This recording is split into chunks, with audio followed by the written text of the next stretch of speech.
Hello दोस्तों, नमस्कार। स्वागत है आप सभी का हमारे एक और नए वीडियो में। मित्रों, उम्मीद कर रहा हूँ कि आप सब बहुत अच्छे होंगे। आप सबकी पढ़ाई लिखाई भी बहुत अच्छे से चल रही होगी। दोस्तों, आज हम फिर एक नया प्रैक्टिस सेट आप सबके बीच लाए हैं, जो कि गुप्त वंश से बहुत ही अच्छे अच्छे प्रश्न हैं। मित्रों, अंत तक वीडियो जरूर देखिएगा दोस्तों, क्योंकि इस वीडियो में बहुत ही सुंदर सुंदर, बहुत ही अच्छे अच्छे प्रश्न हैं मित्रों। तो आइए शुरू करते हैं। आज का पहला प्रश्न है, गुप्त शासकों ने कौन सा विरुद्ध धारण नहीं किया था। यहाँ पे हमसे पूछा जा रहा है कि गुप्त शासकों ने कौन सा विरुद्ध धारण नहीं किया था मित्रों। तो वो कौन सा था? परमेश्वर, धर्म प्रवर्तक, परम भट्टारक, महाराजाधिराज। तो इसमें ऑप्शन हमारा भी सही हो जाएगा। धर्म प्रवर्तक का विरुद्ध धारण गुप्त शासक नहीं करते थे, बल्कि परमेश्वर, परम भट्टारक और महाराजाधिराज की जो विरुद्ध धारण किया करते थे मित्रों। आप लोग इसको जरूर याद रखेंगे, तीनों याद रख लेंगे, परमेश्वर, परम भट्टारक और महाराजाधिराज। ठीक है, आप लोग इसको भी याद रखेंगे। अगला प्रश्न देखते हैं हम लोग। अगला प्रश्न है मित्रों, लिखा है कि गुप्तकालीन दशावतार मंदिर कहाँ स्थापित है। आपको बताना है कि दशावतार मंदिर ये किस काल का है। तो गुप्त काल का है। आप लोग इसको ध्यान देंगे कि दशावतार मंदिर किस काल का है, ये गुप्तकालीन है। और ये कहाँ पे है? देवगढ़ में है, तिगवा में है, भीतरगांव में है कि उपयुक्त में से कोई नहीं। तो दशावतार मंदिर जो है मित्रों, वो कानपुर के देवगढ़ में है मित्रों। ठीक है, ये देवगढ़ में है मित्रों। ठीक है, आप लोग इसको याद रखेंगे। ठीक, देवगढ़ कहाँ पे है? संभवतः एक कानपुर में है। आप लोग इसको भी याद रखेंगे, लेकिन अगर कानपुर नहीं याद रखें उससे कोई मतलब नहीं है। सिर्फ इतना याद रखें आप कि दशावतार मंदिर कहाँ पे है, कि देवगढ़ में है। ठीक है, ऑप्शन हमारा ऐसे ही हो जाएगा इसमें। अगला प्रश्न देखते हैं हम लोग। लिखा है मित्रों, किस मूर्ति में सबसे पहले रामायण से दृश्य प्रकट हुए हैं। तो आपको बताना है रामायण की जो दृश्य है सबसे पहले किस मूर्ति में दिखाई देता है। नचना कुठार में, खजुराहो में, एरड़ में, ओशिया में। तो इसमें जो सबसे पहले रामायण की दृश्य प्रकट होती है मित्रों, वो नचना कुठार जो मूर्ति है इसी में हमें दिखाई देता है। ऑप्शन हमारा ऐसे ही हो जाएगा इसमें। आप लोग इसको भी याद रखेंगे। बहुत ही अच्छा प्रश्न है दोस्तों। ठीक है, आइए अगला प्रश्न देखते हैं हम लोग। लिखा है, चंद्रगुप्त द्वितीय के समय में पाशुपतों का एक महत्वपूर्ण केंद्र था। मथुरा, कौशाम्बी, त्रिपुरा, उदयगिरी। तो चंद्रगुप्त द्वितीय की जो कि गुप्तों का जो है इसमें स्वर्ण काल माना जाता है। इसका काल, चंद्रगुप्त द्वितीय का काल जो है गुप्त शासकों का स्वर्ण काल माना जाता है। के समय पाशुपतों का एक महत्वपूर्ण केंद्र था। कौन सा था? मथुरा था, कौशाम्बी था, कि त्रिपुरी था, कि उदयगिरी था। तो ऑप्शन हमारा इसमें ये सही हो जाएगा, मथुरा था मित्रों। पाशुपतों का एक महत्वपूर्ण केंद्र कौन था? मथुरा था। ठीक है, मथुरा तीर्थकलाओं के लिए बहुत प्रसिद्ध था दोस्तों। आप लोग इसको भी याद रखेंगे। अगला प्रश्न देखते हैं हम लोग। लिखा है, निम्नलिखित में से कौन सा ग्रंथ ऐतिहासिक महत्व का नहीं है।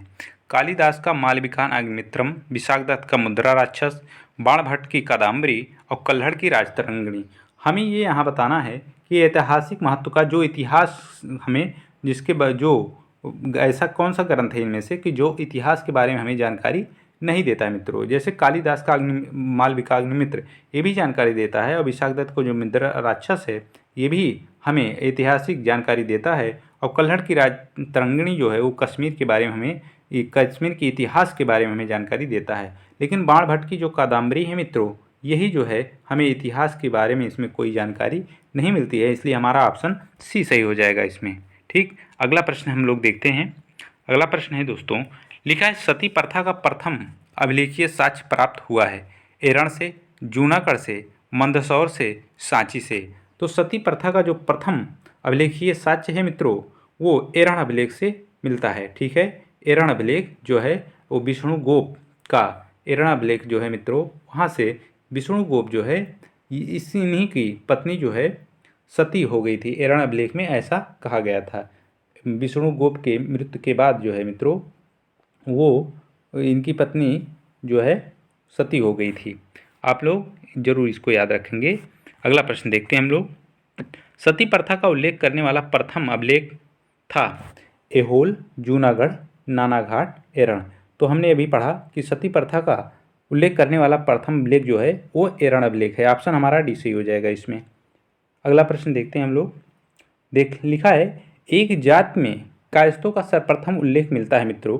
आप लोग इसको ध्यान देंगे कि यहाँ एक जात की बात कर रहा है कि कायस्थ एक जात थी। सर्वप्रथम इसका उल्लेख कहाँ मिलता है? जात के रूप में कायस्थों का उल्लेख कहाँ मिलता है? या ग्वालिक स्मृति में, कि उष्णम स्मृति में, कि नारद स्मृति में कि पराशर स्मृति में।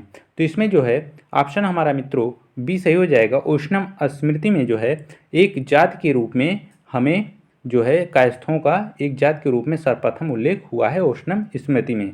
लेकिन ये पूछ लेंगे कि कायस्थों का सर्वप्रथम, जात नहीं, अगर जात यहाँ ना पूछा जाए, सिर्फ यही इतना पूछा जाए कि कायस्थों का सर्वप्रथम उल्लेख किस ग्रंथ में है, क्या किस स्मृति में है मित्रों, तो याज्ञवल्क्य स्मृति में होगा। इसको आप लोग जरूर याद रखेंगे। सिर्फ अगर कायस्थ का सर्वप्रथम उल्लेख कहाँ किया गया है तो याज्ञवल्क्य स्मृति में, लेकिन कायस्थ एक जाति के रूप में सर्वप्रथम उल्लेख उष्णम स्मृति में किया गया है। आप लोग इसको याद रखेंगे। 2 प्रश्न है, बहुत ही अच्छे प्रश्न, इसी में से घुमा के बनाया जाता है क्वेश्चन। ठीक है, आप लोग इसको जरूर याद रखेंगे। अगला प्रश्न देखते हैं हम लोग। अगला प्रश्न लिखा है किस युग को भारतीय इतिहास में क्लासिक युग कहा जाता है। क्लासिक युग या स्वर्ण युग किस युग को कहा जाता है भारत के इतिहास के संदर्भ में पूछा जा रहा है। मौर्य युग को, कुषाण युग को, गुप्त युग को, सातवाहन युग को। तो इसमें मित्रों ऑप्शन हमारा सी से हो जाए गुप्त युग को जो है इसी में सबसे ज़्यादा भारतीय सांस्कृतिक का पहचान हुआ, सांस्कृतिक कला हर क्षेत्र में गुप्त युग में जो है विकास हुआ था। इसीलिए भारतीय इतिहास में गुप्तों के काल को क्या कहा जाता है, स्वर्णकाल या क्लासिक युग कहा जाता है भारतीय इतिहास में। ऑप्शन हमारा सी सही हो जाएगा मित्रों। ठीक है, अगला प्रश्न देखते हैं हम लोग। लिखा है गुप्त काल में अजंता की कौन सी गुफाएं निर्मित हुई थी। गुप्त काल की यहाँ बात कर रहा है मित्रों, आप लोग इसको भी ध्यान देंगे कि अजंता की गुफाएं कौन सी निर्मित हुई थी। 10, 11, 12, 13। इसमें ऑप्शन बी है 12, 13, 14, 15 और ऑप्शन सी है 2, 8, 10, 11 और ऑप्शन डी है 16 और 17। तो गुप्त काल में जो अजंता की गुफाएं निर्मित हुई थी दोस्तों, वो ऑप्शन हमारा डी सही हो जाएगा। 16 और 17 जो है यही निर्मित हुई थी गुप्त काल में। ठीक है, आप लोग इसको याद रखेंगे। अगला प्रश्न है, लिखा है अजंता के प्राचीनतम चित्र का काल है। यहाँ हमसे समय पूछा जा रहा है, कह रहा काल, मतलब अजंता की जो प्राचीनतम चित्र है मित्रों वो किस काल की है। 1ली शताब्दी ईसा पूर्व की, 2री शताब्दी ईसा पूर्व की, 3री शताब्दी ईसा पूर्व की, कि 4थी शताब्दी ईसा पूर्व की। तो हमारा ऑप्शन ए सही हो जाएगा। जो अजंता की प्राचीनतम चित्रकाल है मित्रों वो 1ली शताब्दी ईसा पूर्व की है। ऑप्शन हमारा ए सही हो जाएगा मित्रों। ठीक है, अगला प्रश्न देखते हैं हम लोग। लिखा है दोस्तों कि निम्नलिखित में अजंता के किस गुफा में मड़ासन राजकुमारी का दृश्य अंकित है। गुफा संख्या 1, गुफा संख्या 9, गुफा संख्या 10 और गुफा संख्या 16। तो मड़रासन राजकुमारी की जो दृश्य अंकित है मित्रों वो गुफा संख्या 16 में अंकित है। ये बहुत ही बार पूछा जा चुका है दोस्तों, आप लोग इसको याद रखेंगे कि मड़रासन जो राजकुमारी की दृश्य या चित्र अंकित है अजंता की गुफा में वो गुफा नंबर 16 में है मित्रों। ऑप्शन हमारा डी सही हो जाएगा। ठीक, अगला प्रश्न देखते हैं हम लोग। लिखा है किस काल में के मंदिर की वास्तुकला में सर्वप्रथम गंगा और यमुना की आकृतियाँ आती हैं। परमार, पल्लव, गुप्त, चंदेल। तो इसमें लिखा है मित्रों कि वास्तुकला में सर्वप्रथम गंगा और यमुना की आकृतियाँ दिखाई देती हैं किस काल में। तो इसमें ऑप्शन हमारा सी सही हो जाएगा। गुप्त काल में हमें दिखाई देती हैं गंगा और यमुना का आकृति दिखाई देता है। गुप्त काल के जो मंदिर होते थे उसमें जो है गंगा और यमुना की आकृतियाँ दिखाई देती हैं। ऑप्शन हमारा सी सही हो जाएगा कि गुप्त शासक के काल में। ठीक है, अगला प्रश्न है, लिखा है धामेक स्तूप स्थित है। आपको बताना है कि धामेक स्तूप कहाँ स्थित है। सांची में, भरहुत में, सारनाथ में, झांसी में। तो धामेक स्तूप जो स्थित है दोस्तों वो सारनाथ में है। ठीक है, ऑप्शन हमारा सी सही हो जाएगा। इसमें सारनाथ में धामेक स्तूप स्थापित है मित्रों। बहुत ही अच्छा प्रश्न है, छोटा है लेकिन बहुत बार पूछा जा चुका है मित्रों, आप लोग इसको याद रखेंगे। अगला प्रश्न है, लिखा है अभिज्ञान शाकुंतलम के लेखक कौन है। विशाखदत्त, बाणभट्ट, कालिदास, भास। तो अभिज्ञान शाकुंतलम के यहाँ लेखक पूछा जा रहा है कौन है, तो कालिदास हैं। ऑप्शन हमारा सी सही हो जाएगा मित्रों। ठीक है, इसमें अभिज्ञान शाकुंतलम के लेखक कौन है, कालिदास हैं। हम लोग बोल बोल के पढ़ेंगे, इससे बहुत जल्दी हमें याद आएगा। ठीक है, अगला प्रश्न है, मालविका अग्निमित्र के रचयिता कौन है। मालविका और अग्निमित्र की इसमें प्रेम कथा की बातें किया गया है, तो इसके रचयिता कौन हैं। शूद्रक हैं, कालिदास हैं, भारवी हैं, विशाखदत्त हैं। तो इसमें मित्रों मालविका अग्निमित्र के भी जो रचनाकार हैं वो कौन है, कालिदास हैं। ठीक है मित्रों, ऑप्शन हमारा बी सही हो जाएगा इसमें। ठीक, अगला प्रश्न देखते हैं हम लोग। सांख्य दर्शन के प्रणेता है मित्रों। यहाँ सांख्य दर्शन या सांख्य सूत्र पूछ ले कि उसके रचयिता कौन है। ऐत्रेय, कवस्य, एलेथु, महावीर स्वामी, कपिल। तो सांख्य दर्शन के जो प्रणेता है मित्रों, वो ऑप्शन हमारा डी सही हो जाएगा। कपिल मुनि जो है सांख्य दर्शन के या सांख्य सूत्र के प्रणेता कौन है? कपिल मुनि है मित्रों, ठीक है। और तत्व समास की भी इन्होंने रचना की थी। क्या? तत्व समास। आप लोग इसको भी याद रखेंगे, बहुत ही अच्छा प्रश्न बन सकता है यहाँ से। तत्व समास या तत्व सूत्र या सांख्य दर्शन के प्रणेता कौन है? कपिल मुनि है, ठीक है। ऑप्शन हमारा डी सही हो जाएगा इसमें। अगला प्रश्न देखते हैं हम लोग।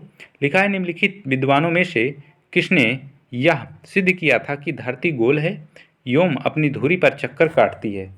आर्यभट्ट, बराहमिहिर, ब्रह्मगुप्त, सुसूत्र। तो इसमें ऑप्शन हमारा ऐसा ही हो जाएगा।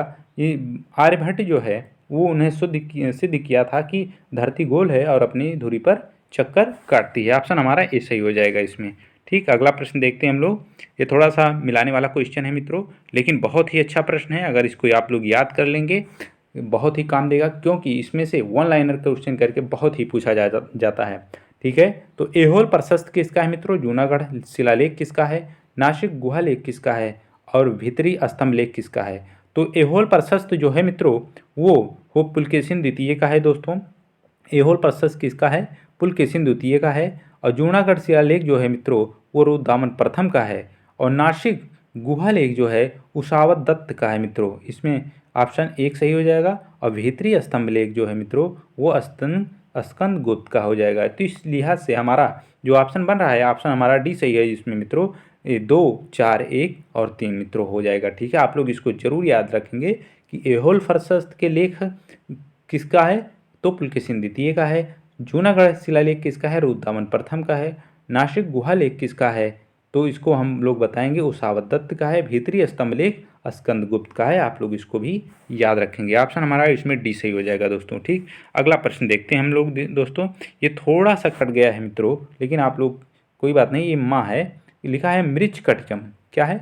मृच्छकटिकम किसने लिखा है? भास ने, शूद्रक ने, कालिदास और जो है पतंजलि। तो मृच्छकटिकम के जो लेखक हैं मित्रों वो शूद्रक हैं, ठीक है। ऑप्शन हमारा ए सही है। ऑप्शन हमारा बी सही है, ठीक है। शूद्रक है। मृच्छकटिकम के लेखक कौन है? शूद्रक है मित्रों, ठीक। अगला प्रश्न है गुप्त काल में भुक्ति क्या थी? गुप्त काल में कि भुक्ति को क्या कहा जाता था मित्रों? राज्य या प्रांत कहा जाता था, मंडल कहा जाता था, कि जिला कहा जाता था, कि परगना कहा जाता था? तो गुप्त काल में जो जिला होता था मित्रों, सॉरी, जो राज्य भुक्ति को क्या कहा जाता था? राज्य कहा जाता था। प्रांत भुक्ति को क्या कहा जाता था? प्रांत। इसलिए हमारा ऑप्शन ए सही हो जाएगा, क्योंकि भुक्ति उसमें बटा था मित्रों। पहले सबसे पहले था साम्राज्य, ठीक है। सबसे पहले था साम्राज्य मित्रों, उसके बाद क्या था? भुक्ति था। साम्राज्य था मित्रों, उसके बाद भुक्ति था, फिर उसके बाद क्या था मित्रों? उसके बाद विषय था। विषय मतलब जिला। जिले को हम जो है वो विषय कहा करते थे, ठीक है। आप लोग इसको भी याद रखेंगे कि जो है जिले को क्या कहा जाता था? इसे विषय कहा जाता था जिले को। गुप्त काल में जिले को क्या कहा जाता था? विषय, ठीक है। और भुक्त को प्रांत कहा जाता था, और साम्राज्य को तो साम्राज्य ही कहा जाता था मित्रों, ठीक है। हम इसलिए आप लोग इसको याद रखेंगे। बहुत ही अच्छा प्रश्न यहाँ से बन सकता है मित्रों। अब की बार भुक्त पूछ लिया, हो सकता है विषय पूछ लिया। विषय किसे कहा जाता था गुप्त काल में? तो आप लोग बताएंगे कि विषय जो है जिले को कहा जाता था, ठीक। ये हो जाएगा हमारा। अगला प्रश्न देखते हैं हम लोग। लिखा है किस ग्रंथ में विधवा को पुनर्विवाह की अनुमति दी गई थी मित्रों? मनुस्मृति में, याज्ञवल्क्य स्मृति में, नारद स्मृति में, पतंजलि के महाभाष्य में? विधवा पुनर्विवाह की यहाँ बात की जा रही है मित्रों कि किस ग्रंथ में दिया गया था? तो ऑप्शन हमारा सी सही हो जाएगा मित्रों। नारद स्मृति में जो है विधवा पुनर्विवाह को बढ़ावा दिया गया था मित्रों, और किसी भी स्मृति में नहीं दी गई थी दोस्तों, ठीक है। बस मित्रों आज के लिए इतना ही प्रश्न था दोस्तों। उम्मीद कर रहा हूँ कि आप सबको वीडियो बहुत अच्छा लगा होगा, और ऐसे ही आप लोग वीडियो को देखते रहें मित्रों, और लाइक और शेयर करते रहें मित्रों। तो मिलते हैं किसी और नए वीडियो में, तब तक सभी को नमस्कार, जय हिंद।